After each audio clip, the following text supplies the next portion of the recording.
আসসালামু আলাইকুম গাইস, আশা করি আপনারা সবাই ভালো আছেন। আজকের একটি নতুন ভিডিওতে আপনাদের স্বাগতম। আজকে আছি আয়ারল্যান্ডের নর্থ সাইডে, পিপলস পার্ক। এই সেই পার্কের ডোর, এখন পার্কের ভিতরে ঢুকবো।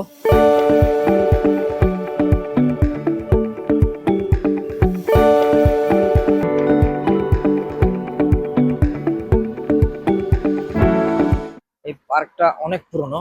এটা আমি যতটুকু শুনছি 1880 বা 90 এরকম সেপ্টেম্বরের দিকে ওপেন করা হয়। পরবর্তীতে কিছু কাজ করা হয় পার্কে।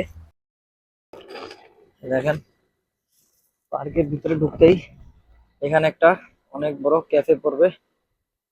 দেন এই দিকটা আগে বাড়া। পার্কটা 4 একর জমি নিয়ে করা। আর এই ব্রে সাইডটা, যে সাইডটা আছে, এখানে বেশিরভাগই আমি যতটুকু দেখছি ওল্ড লোকগুলো এখানে বসবাস করে এবং তারা খুবই রিচ। যেমন মানুষ রিটায়ারমেন্ট নেওয়ার পরে যে একটা রিল্যাক্স জায়গায় বসবাস করে, এই ব্রে যে জায়গাটা, এটা সেম এই পিপলস পার্কটা এখানে।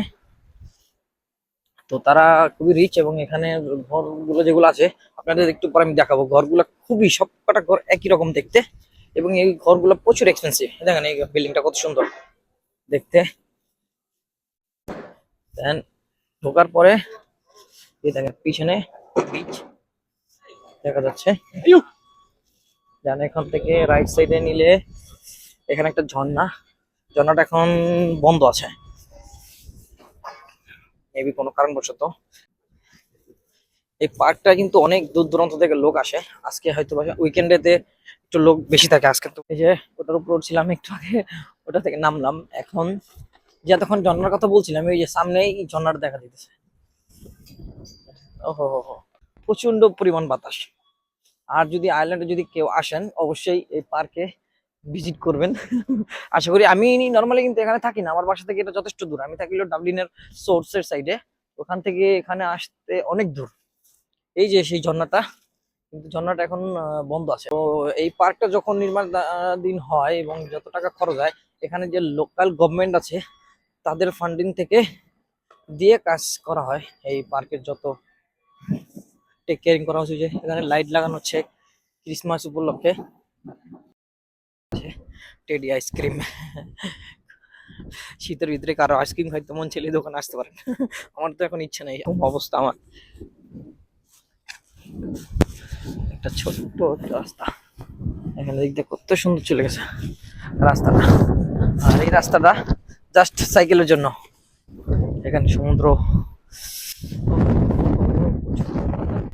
এই দিক থেকে ওই কাছাকাছি, খুবই কাছাকাছি। এখান থেকে সমুদ্র ওই দিকে গেলে আইসল্যান্ড, তারপরে লন্ডনের ম্যানচেস্টার। এই যে এখানে একটা স্ট্যাচু দেখা যাচ্ছে। ও, আপনারা কারা কারা আয়ারল্যান্ডে আসার জন্য প্রস্তুতি নিচ্ছেন আমার ভিডিওর নিচে কমেন্টস করেন। আমিও তাদের জন্য ইনশাল্লাহ দোয়া করি যেন আপনারা তাড়াতাড়ি আয়ারল্যান্ডে চলে আসেন এবং এই সৌন্দর্য মুহূর্ত উপভোগ করতে পারেন। আমি তো প্রতিদিন এই জিনিসগুলো উপভোগ করি। আমি ডিউটিতে আসা যাওয়ার সময় তো খুবই মনোরম পরিবেশ এবং খুবই একটা শান্তিপ্রিয় দেশ। আপনারা আসলে বুঝতে পারবেন এখানে গার্ডেন গুলা কত পরিষ্কার, রাস্তাও পরিষ্কার, মানুষ নোংরা করে না। দেখতে পাচ্ছেন পার্কের ভিতরে কত সুন্দরভাবে এখানে বসার জন্য চেয়ার দিয়ে রাখছে, পাওয়া যায়।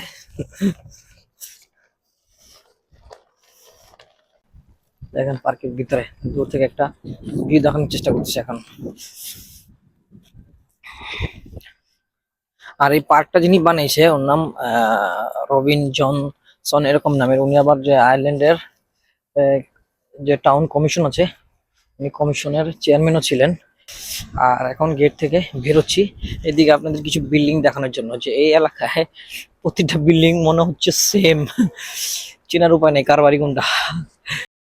দেখেন এখন পার্কের থেকে বের হয়ে পার্কের সাইডের রাস্তা দিয়ে হাঁটছি জাস্ট বাড়িগুলো দেখানোর জন্য, যে কিরকম ইন্টারেস্টিং বাড়ি। বাড়ির মালিক কিন্তু সব এক না। এক সিরিয়াল হয়তো বা 50টা বা এর থেকে বেশি বাড়ি হইতে পারে, কিন্তু এক একজনের বাড়ি এক এক অনার, কিন্তু বাড়ির ডিজাইন কালার ইটস সেম। দেখেন এক সিরিয়ালে বিল্ডিং গুলা সেম, এই পাশের গুলা সব লাল, আর ওই পাশে যেগুলো আছে এগুলা সব সাদা সাদা। আপনাদের অনেক ধারণা দিলাম আজকে এই পিপলস পার্ক ভিতরে পার্ক নিয়ে। তো আশা করি আপনাদের ভালো লাগছে। আর আমার কাছে আপনাদের এই ভিডিওর পার্টটা কোন জায়গাটা সবচেয়ে বেশি ইন্টারেস্টিং লাগছে কমেন্টসে কিন্তু জানাতে ভুলবেন না। আমার কাছে কিন্তু বাড়িগুলো খুবই ইন্টারেস্টিং লাগছে। এই লেনে যে এই বাড়িগুলো তা না, কিন্তু সবকটা বাড়ি সেম ক্যাটাগরি। এখানে যতগুলো বাড়ি আমি দেখছি সেম ক্যাটাগরি। তো আপনারা নিজের চোখে দেখতে হলে অবশ্যই আসবেন আয়ারল্যান্ডের এই শহরে।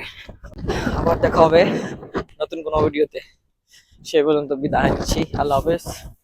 ভালো থাকবেন, সুস্থ থাকবেন।